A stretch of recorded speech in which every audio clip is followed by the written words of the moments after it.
নাসিরউদ্দিন পাটোয়ারি নাম শুনছেন না? আজকে তিনি যখন একটি দলের কার্যালয়ের সামনে গিয়ে দাওয়াত দিতে গেছেন, ওই দলের যিনি এমপি তার এক ভক্ত উনি এসে সেই রকম বাধা যে আপনি আমাদেরকে গালি দেন, আবার আমাদের কাছে ভোট চাইতে আসছেন। নাসিরউদ্দিন পাটোয়ারির সাথে সেই তর্ক বিতর্ক। উনি বলতেছে, ভাই আমি আপনাদের কাছে ভোট চাইতে আসছি, এটা কি অপরাধ করলাম? তো এই যে সমাজের মধ্যে যেই আসনটাতে নিয়ে আলোচনা, সারা দেশের মানুষ, নাসিরউদ্দিন পাটোয়ারি দাঁড়াইছে, উনি বলেছেন যে আমি ওসমান হাদি ভাইয়ের স্বপ্নকে পূরণ করার জন্য এই আসনে দাঁড়িয়েছি। ওসমান হাদির মতো যদি আমাকেও গুলি খেয়ে মৃত্যুবরণ করা লাগে, আমিও মরতে রাজি আছি। আমরা যতটুকু শুনতে পেরেছি, ঢাকা শহরের অধিকাংশ আসনগুলোতে ভালো মানুষের বিজয় হওয়া কঠিন, কারণ ওই এলাকাতে অধিকাংশ জায়গাতে চাঁদাবাজি।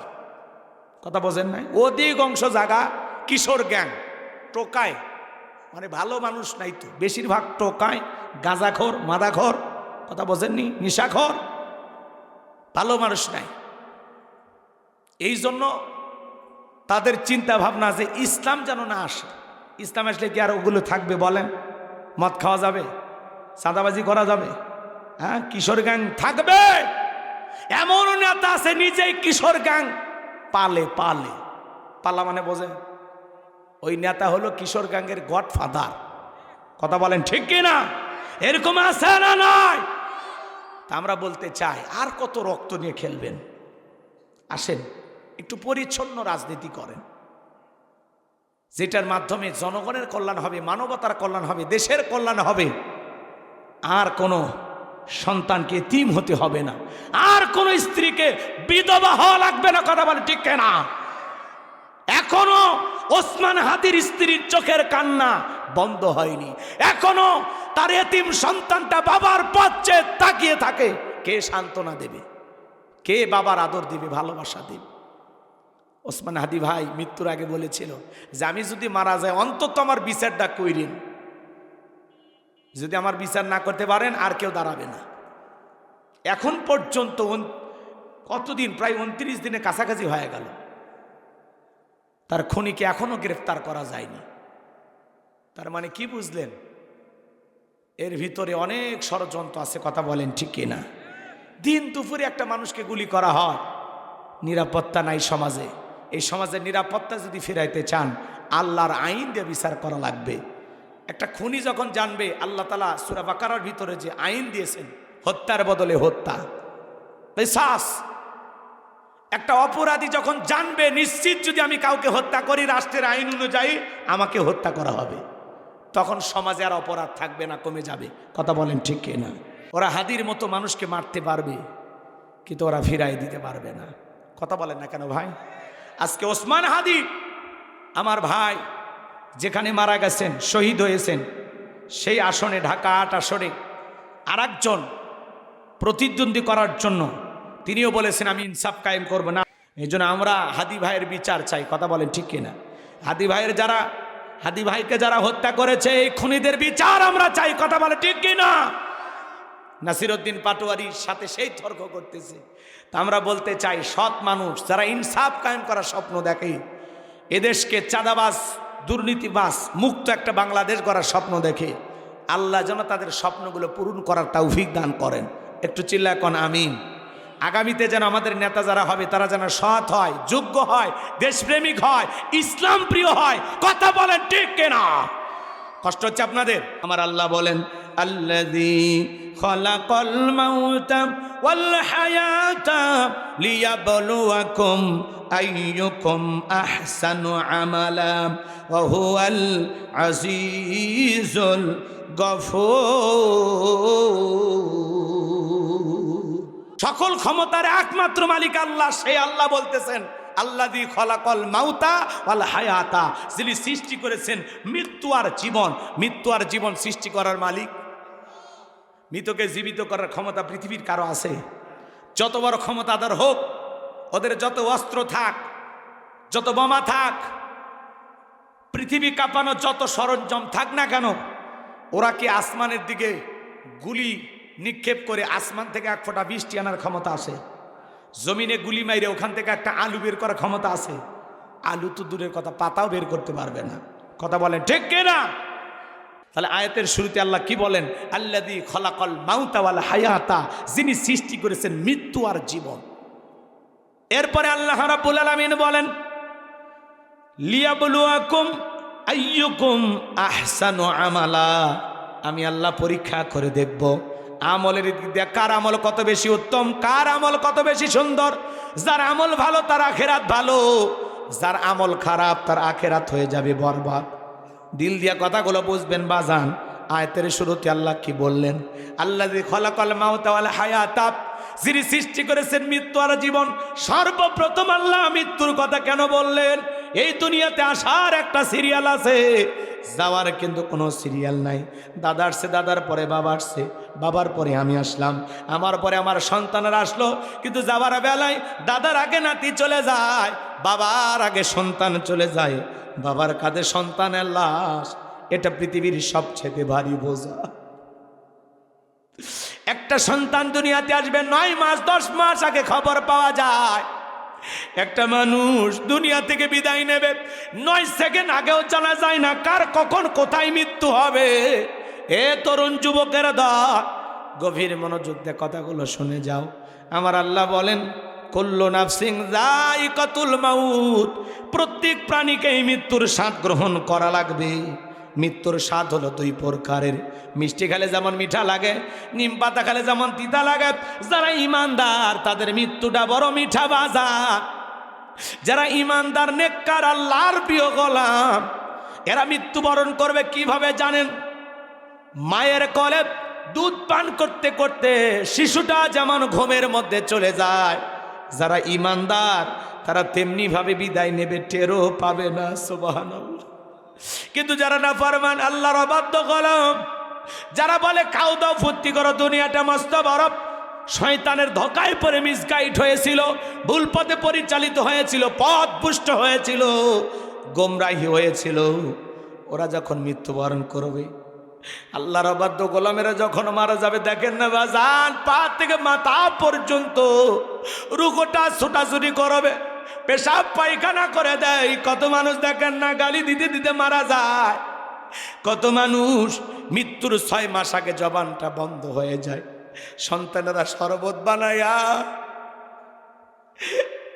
চামচ দিয়ে মুখের মধ্যে তুলে দেয়, খাওয়ার শক্তি থাকে না, গাল শিবে পড়ে যায়। যুবক রে, কত মানুষ দুনিয়ার থেকে বিদায় হয়ে চলে গেল। তুমি কি মনে করো দুনিয়াতে চিরকাল থাকবা? এই পৃথিবীর সকল ধর্মের মানুষ বিশ্বাস করে জন্ম হয়েছে, মৃত্যু একদিন হবে, মৃত্যু হলো চিরন্তন সত্য। বেঁচে আছি এটাই অস্বাভাবিক, মৃত্যু হবে এটাই স্বাভাবিক। এই দুনিয়াতে কেউ থাকবে না, সবাইকে যাওয়া লাগবে। যুবক, যেখানে থাকো, যে অবস্থায় থাকো, মৃত্যু তোমাদেরকে ধরবেই। আমার আল্লাহ ডেকে বলেন আইনামা তাকুনু ইদরিকুমুল মাউতু ওয়ালাউ কুনতুম ফি বুরুজিম মুশাইয়াদা। সূরা নিসার ৭৮ নম্বর আয়াত। আল্লাহ ডেকে বলেন যেখানে থাকো, যে অবস্থায় থাকো, মৃত্যু তোমাদেরকে ধরবেই। মৃত্যু থেকে পালানোর কোনো রাস্তা খোলা নাই। এ যুবকের দল, আল্লাহর নবী ইদ্রিস আলাইহিস সালামকে জিজ্ঞাসা করা হয়েছিল, ও আল্লাহর নবী ইদ্রিস, মৃত্যুর যন্ত্রণা আপনার কাছে কেমন মনে হয়? ইদ্রিস আলাইহিস সালাম ডেকে বলেন, জ্যান্ত ছাগলের গা থেকে চামড়া খসাইলে ছাগলের যেমন কষ্ট হয়, মৃত্যুর যন্ত্রণা আমার কাছে তেমনি কষ্টকর মনে হয়েছে। একটা নবীর কাছে যদি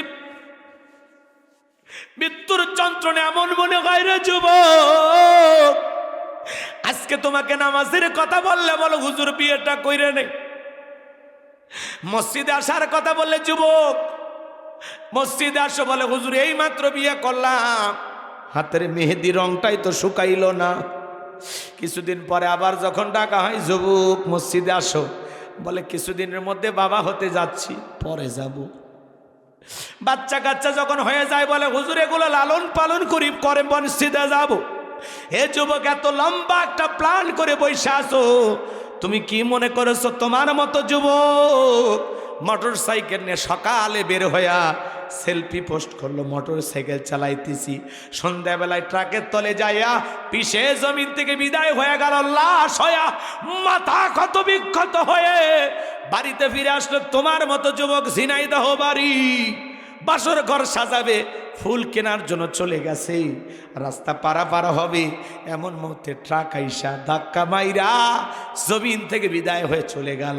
ওই যে সিরাজগঞ্জের ঘটনাটাকে ভুলে গেলা, বিয়ে করেছে, বউ নিয়ে মাইক্রো বাসে রওনা করেছে, বাসর ঘর রেডি হয়ে আছে, ট্রেন আইসা ধাক্কা মাইরা যত মানুষ ওই মাইক্রো বাসের মধ্যে ছিল সবাই মারা গেল, কেউ জীবিত থাকলো না। যুবক রে, বিয়ে করার সময় হবে, বাসর ঘরে যাওয়ার সময় হবে না। তোমার মতো কত যুবক এখানে সেখানে ঘুরতে গিয়ে মারা যায়, তোমার মতো কত যুবক ঘুমাইলো আর ঘুম থেকে জাগলো না। যুবক রে, এই মৃত্যু কখনো চলে আসবে আমরা কেউ জানি না, হঠাৎ করেই দুনিয়ার থেকে বিদায় হয়ে যাওয়া লাগবে। তুমি যদি 7 দিনের সফরে কক্সবাজারে চলে যাও যুবক, তোমার একটা ব্যাগ থাকে, ব্যাগের মধ্যে প্রয়োজনীয় কাপড় থাকে, মোবাইল চার্জার থাকে। 7 দিনের সফরের জন্য আপনার যদি একটা ব্যাগের প্রয়োজন হয় বাজার, আপনি আমি পরকাল সফরে যাব, যেই সফরের শুরু আছে শেষ নাই। আমার আল্লাহ বলেন, বাল তুসিরুনাল হায়াতাদ দুনিয়া ওয়াল আখিরাতু খায়রু ওয়া আবকা। আল্লাহ বলেন তোমরা দুনিয়ার জীবনকে প্রাধান্য দিচ্ছ, অথচ আখিরাতের জিন্দেগি হলো চিরস্থায়ী, যেই জীবনের শুরু আছে শেষ নাই। সেই পরকাল সফরের জন্য নেক আমল নিয়ে যাওয়ার দরকার আছে না নাই? জোরে বলেন বাজার। এই দুনিয়া তো ক্ষণস্থায়ী, আখিরাতের জিন্দেগি হলো চিরস্থায়ী। এখনই যদি আপনি আমি মারা যাই, এই কবরে সাইতো করে সবাই চলে আসবে, ওই কবরের বাসটা পচার আগে আপনার লাশটা পচে শেষ হয়ে যাবে। কত মানুষ দেখেন না কবর ভেঙে যায়, লাশের কি দুর্গন্ধ, নাকি রুমাল দিয়ে পার হয়ে যাওয়া লাগে। এই জন্য আল্লাহ রসুল বলেন, কলা কলা রসুল্লাহি সাল্লাল্লাহু আলাইহি ওয়াসাল্লাম, ইন্নামাল কুবরু রাউযাতুম মিন রিয়াদিল জান্নাহ আও হুফরাতুম মিন হুফারিন নার, রাওয়াহু তিরমিজি। আমার নবীজিকে বলেন, যে ব্যক্তির আমল ভালো, মৃত্যুর সঙ্গে সঙ্গে আল্লাহ তার কবরটাকে জান্নাতের বাগান বানায় দেবেন, বলুন সুবহানাল্লাহ। আর যে ব্যক্তির আমল খারাপ, আও হুফরাতুম মিন হুফারিন নার, তার কবরটা হবে জাহান্নামের আগুনের গর্ত। একবার যদি কারো কবর জাহান্নামের আগুনের গর্ত হয়ে যায়, ওই বেশি ব্যক্তির বাঁচার আর উপায় নাই। আমার ভাইয়েরা, ওই জাহান্নামের গর্তের গভীরতা কত জানেন? নবী আমার বসা, জিবরাইল আসলেন, বলে নবী এই মুহূর্তে একটা আওয়াজ হয়েছে, আপনি কি শুনতে পাইছেন? আমার নবী বলে হ্যাঁ শুনতে পেয়েছি। জিবরাইল বলেন, নবী আজ থেকে 70 বছর আগে আল্লাহ জাহান্নামের গর্তের মুখে একটা পাথর ছেড়ে দিয়েছে, এই মাত্র জাহান্নামের তলদেশে গিয়া পাথরটা পৌঁছাইলো। চিন্তা করেন বাজান, একটা পাথর ছেড়ে দিলে 70 বছর সময় লাগে। আল্লাহ না করুক, আল্লাহ না করুক, আপনার আমার গুনাহের কারণে, অপরাধের কারণে আসমান জমিনের মালিক আল্লাহ বেজার হইয়া যদি ওই জাহান্নামের গর্তের মুখে ফেলে দেয়, আপনার আমার বাঁচার কিন্তু কোনো উপায় নেই। ইন্নাহা সাআত মুস্তাকাররা ওয়া মুকামা, নিশ্চয়ই আবাসস্থল হিসাবে, বসতির জায়গা হিসাবে ওই জাহান্নাম কত না নিকৃষ্টতম একটা স্থান। জাহান্নাম সুখের জায়গা না, ওইটা হলো যন্ত্রণার কারখানা। একবার যদি কারো দেহে জাহান্নামের আগুন লেগে যায়, মনে হয় কলিজাটা পুরো ছাই হয়ে যাবে। সেই পরকালের জন্য কি নিয়ে রওনা হয়েছে? যুবক, এমন কোন নিয়ে আমল আছে যে আমলের কারণে তুমি নিশ্চিত হয়েছ জান্নাতে যাইতে পারবা? এরকম কোন আমল আছে? জীবনে কি এরকম 2 রাকাত নামাজ আছে যে 2 রাকাত নামাজ পড়ে সারা রাত সিজদা দিয়ে আল্লাহর কাছে কেঁদেছেন? এমন নামাজ আছে? কথা বলে না। কি নিয়ে রওনা করছে? দুনিয়ার সফরের জন্য একটা ব্যাগ লাগে, আখিরাতের সফরের জন্য আমলের ব্যাগ রেডি করার দরকার আছে না? আমলের মাঠ সামানা রেডি করার দরকার আছে না নাই? জোরে বলেন, দরকার আছে না নাই? যুবক দেখো তো, একটু 2টা মিনিট ভেবে দেখো তো, ওই আমলের ব্যাগের ভিতরে নামাজ আছে কিনা, রোজা আছে কিনা, হজ আছে কিনা, জাকাত আছে কিনা, দান খয়রাত আছে কিনা, পিতামাতার হক আদায় করেছো কিনা, প্রতিবেশীর সাথে ভালো ব্যবহার করেছো কিনা। যুবক একটু ভাবো, একটু ভাবো।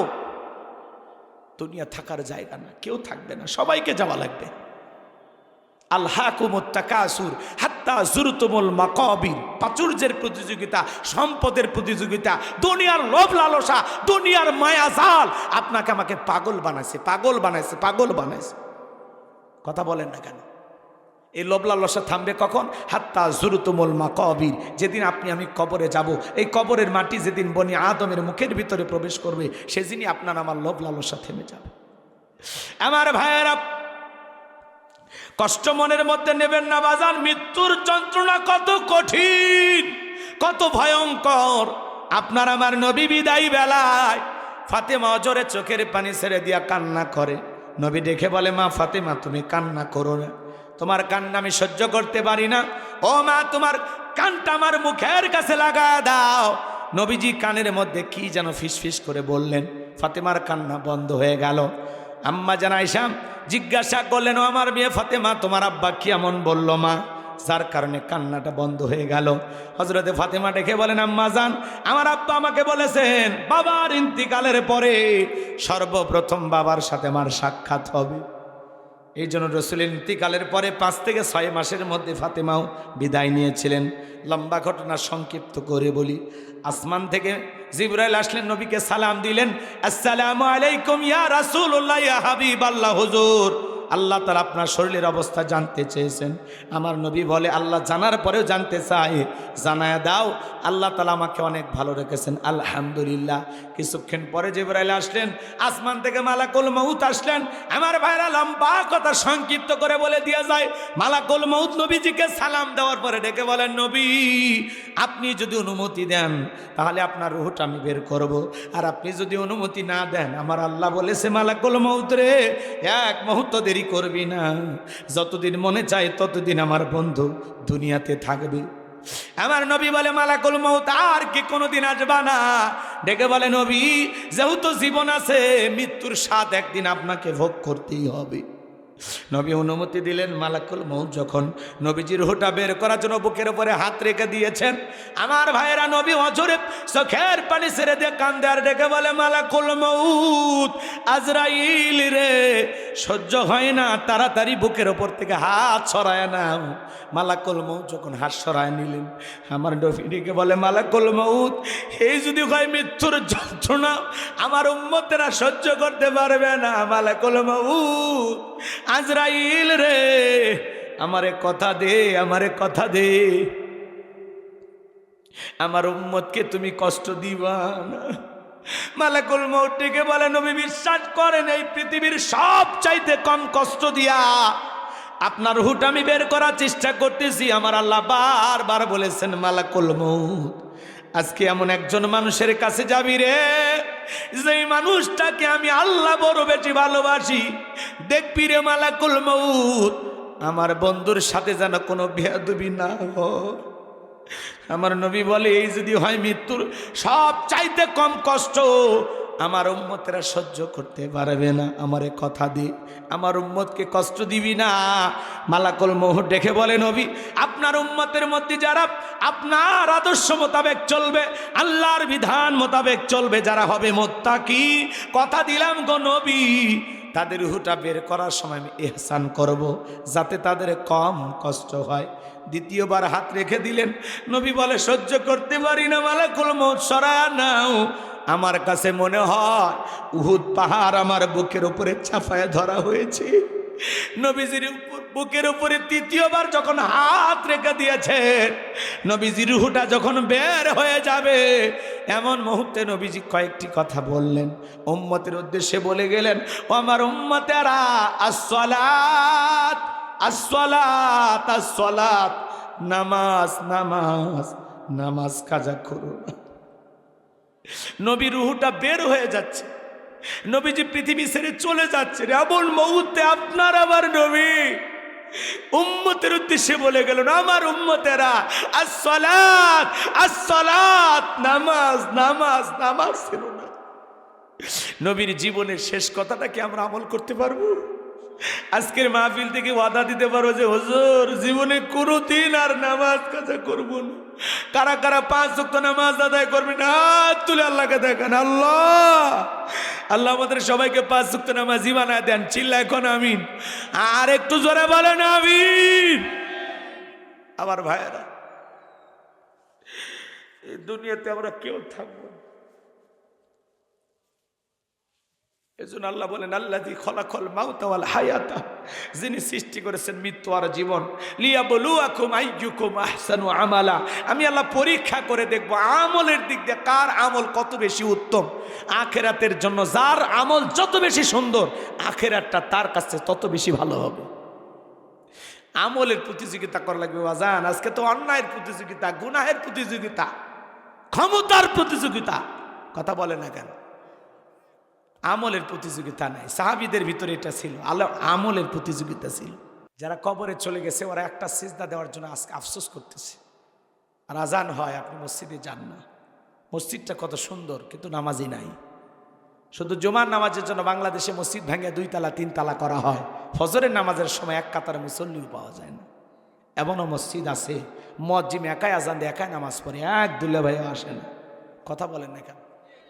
বলেন তো বাজার, মালিকের গোলামি করার দরকার আছে না নাই? আল্লাহ বলতেছেন আমি পরীক্ষা করে দেখবো আমলের দিক দিয়ে কার আমল কত বেশি ভালো।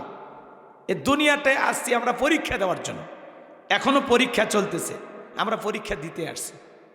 এই পরীক্ষার ফলাফল পাবেন আখিরাতে। ফলাফল কেউ জান্নাতি কেউ জাহান্নামী। কথা বলেন না কেন? যার আমল ভালো সে জান্নাতি হবে, আর যার আমল খারাপ সে জাহান্নামী। আমরা আল্লাহর গোলাম, কিন্তু আমাদের ভাবসাব দেখে মনে হয় আমরা কি? কথা বলেন। মাঝে মাঝে অহংকার আল্লাহরেও ফেল মারে। আস্তাগফিরুল্লাহ, নাউযুবিল্লাহ। আমাদের ভিতরে এত দাম্ভিকতা, এত অহংকার, আমরা নিজেকে ছোট করতে রাজি নাই। এরকম লোক আছে না? নাই। আসুন আমরা একটু পরিচ্ছন্ন মানুষ হওয়ার চেষ্টা করি, আল্লাহর প্রিয় গোলাম হওয়ার চেষ্টা করি। এই দুনিয়ার থেকে এমন ভাবে বিদায় নেন যাতে আপনার পাড়া প্রতিবেশী বলে আমরা তো ফেরেশতা চোখে দেখিনি, যিনি আজকে মারা গেছে আমাদের দেখা মতে উনি একজন ফেরেশতা ছিল। আপনার এলাকার মানুষজন এই কথা বলে, এমন জীবন করিও গঠন, মরিলে হাসিবি তুমি কাঁদিবে ভুবন। আপনি এমন জীবন গঠন করেন না, আপনি মারা যাওয়ার পরে লোকজন আলহামদুলিল্লাহ বলবে আর এলাকার একটা শয়তান বিদায় হয়েছে, এই কথা যেন না বলে। জানাজার লোক বাড়ান, সংখ্যা কমাইন না, মানুষের সাথে ভালো আচরণ করেন, ভালোবেসে বুকে টানেন। কথা কয় না? কথা কয় না? কষ্ট হচ্ছে আপনাদের? হযরত আলীর কথা বলবো? বলেন। ভুলে গেছেন? বলবো। তাকবীর দেন, লিল্লাহি তাকবীর। বাপের বেটা হয়ে থাকলে দাগটা পার হয়। আয় আল্লাহু আকবার কোন। এই কথা শোনার পরে 1 পা সামনে আসে 3 পা পিছনে যায়। এমত অবস্থায় হযরত আলী তাকায় দেখে মুহাবির আমরের কাঁধে থাকা 3.5 মণ ওজনের তরবারি আমার আল্লাহ কাঠের তক্তা বানায় দিছে। বলেন সুবহানাল্লাহ। এইবার 1 পা 2 পা করে সামনে আগাইতে যখনই দাগ বরাবর আসছে হযরত আলী শুধুমাত্র তরবারি ঠেকাইছে। তরবারি ঠেকাইতে দেরি ওই কাফেরের দেহ থেকে কাল্লাটা বিচ্ছিন্ন হয়ে জমিনে পড়ে যেতে দেরি করে নাই। বলুন আল্লাহু আকবার। আর একটু জোরে বলেন আল্লাহু আকবার। এই জন্য আমার আল্লাহ ডেকে বলে আমার নাম আল্লাহ, যারা দিতে চাই আমি এবং আমার রসুলের সাথে পাল্লা আমি রাখবো না তাদের ঘাড়ের কাল্লা। চিৎকার মেরে বলুন সুবহানাল্লাহ। আল্লাহর সাথে পাল্লা দিয়া কোন জালেম বেঈমান পৃথিবীর জমিনে টিকে থাকতে পারবে না। কথা বলেন ঠিক কিনা? আজও পৃথিবীর জমিনে যারা ইসলাম আর মুসলমানকে বিদায় করে দেওয়ার ষড়যন্ত্র করে, ইসলাম আলাদের টুটি চেপে ধরতে চায়, ওরা তো জানে না ইসলাম আলাদের সাথে আছে কে। জোরে বলেন কে? এই জন্য ইসলাম আলাদের বিরোধিতা করে লাভ হবে না। ইসলাম আলাদের সাথে আল্লাহ আছে, আজ হোক কাল হোক তাম পৃথিবীর কর্তৃত্ব রাজত্ব মুসলমানদের হাতে আসবে, আর তাম পৃথিবী পরিচালনা হবে আল্লাহর কোরআনের সংবিধান দিয়ে। কথা বলেন ঠিক কিনা? এমন সমাজ আপনারা দেখতে চান? কারা কারা হাত তুলে দেখান।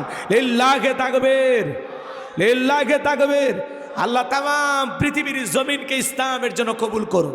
বাংলার জমিনকে আল্লাহ ইসলামের জন্য কবুল করুন। এদেশের শান্তি ফিরায়া দেন। আখিরি দাওয়ানা আনিল হামদুলিল্লাহি রাব্বিল আলামিন।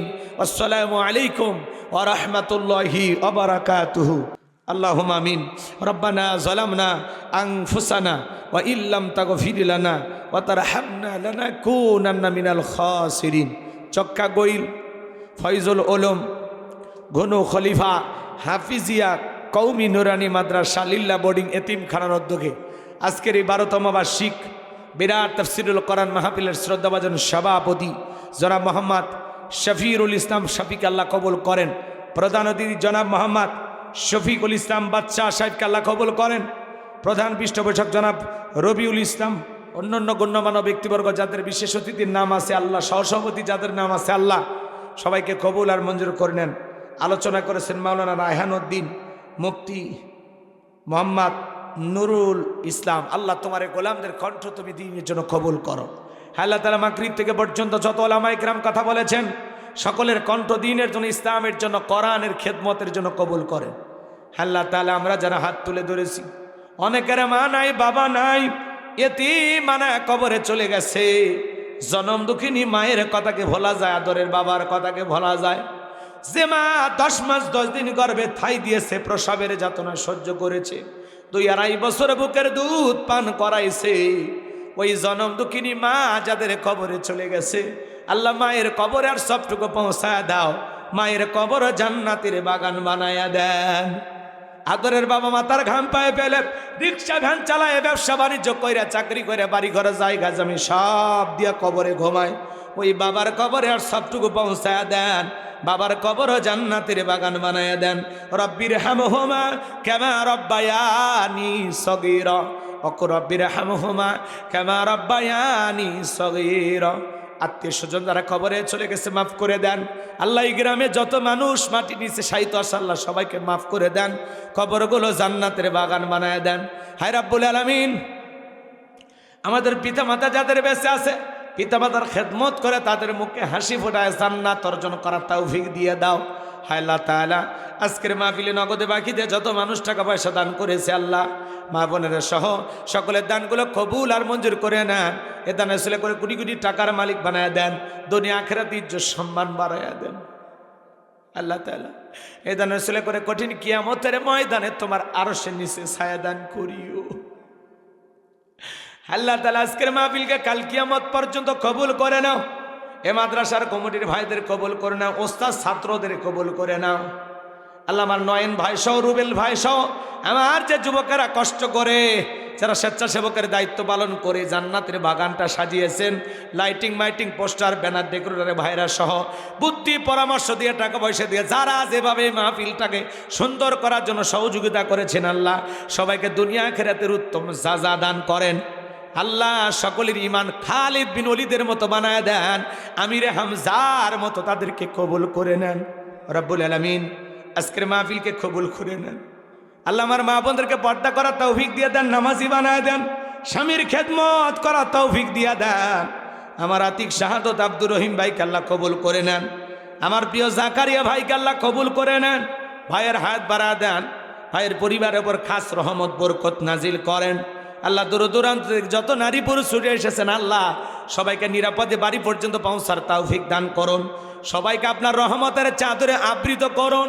জীবনে কোনোদিন যদি এলাকার মানুষের সাথে আর দেখা না হয়, এই মুখগুলো জান্নাতের সিঁড়িতে পরিচয় করায় দিও।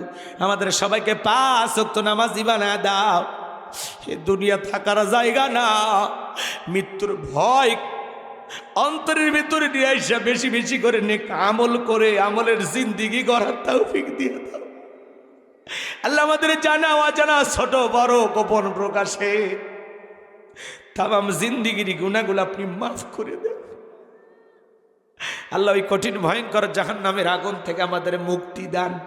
রব্বানা শ্রীবান্না আযাবা জাহান্নাম ইন্না আযাবাহা কানা গরামা।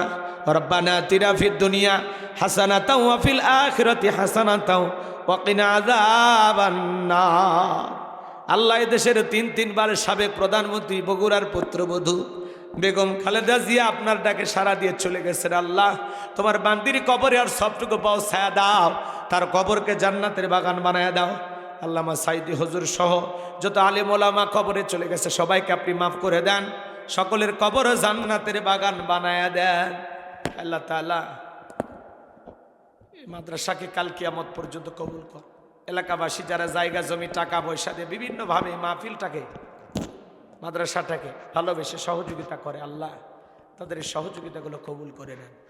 আল্লাহ এই মাদ্রাসাকে যারা মহব্বত করে ভালোবাসে, আল্লাহ তাদের এই ভালোবাসে জান্নাতের বিনিময়ে আপনি কবুল করুন।